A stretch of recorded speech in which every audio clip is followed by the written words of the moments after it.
Well, this is definitely not the way we wanted to send our seniors out.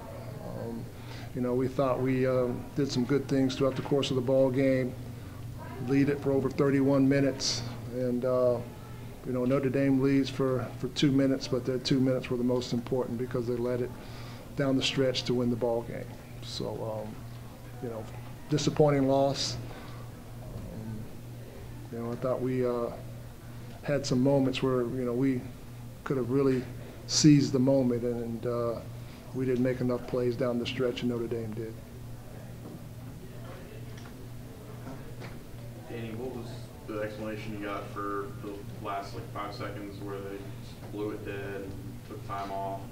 I was told the clock didn't start, and then they said they went back and timed it 2 times, and that's how they came up with the time that they put on the clock. In that situation, would you rather had the ball on the baseline with 5.9 left? Absolutely. Absolutely. What happened? We were screened. What happened on the inbound play that Brandon?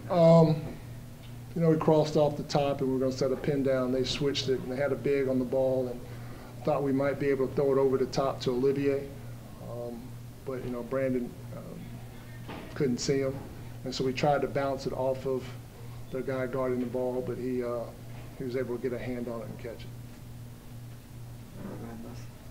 Hey Danny, right back to the play with 5.9 seconds.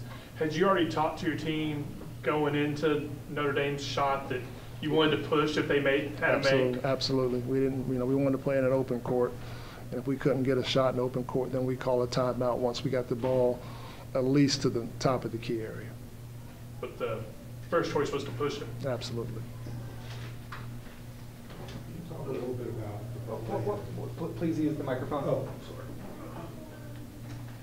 Can you talk a little bit about the play of Lovercon today and throughout his career? We're certainly going to miss Mitch. Mitch has been here for all the 4 years that we've been here, and he came here with a vision of helping us build and add to the Wake Forest basketball tradition, and he's going to leave here as one of the best three-point shooters in the history of Wake Forest basketball. Terrific young man. We're certainly going to miss him, and tonight he made some big shots for us as well. To close out the first half. In the second half, he jumped up there and knocked down some pretty big threes as well. Danny, I hate to ask this, but with so many finishes that have kind of followed this script, is there a point where it gets beyond where it's just fluky and unlucky, and do you maybe take a look at maybe some things that could be done differently from a staff perspective? Yeah, you look at it. But you go back and we can look at a lot of different things, and taking care of the basketball would be one. Making sure that we execute it on both ends of the court would be another one. Yeah, there's always room to get better, but we put ourselves in a pretty good situation for 31 minutes, and we had some lapses that took us out late in the game.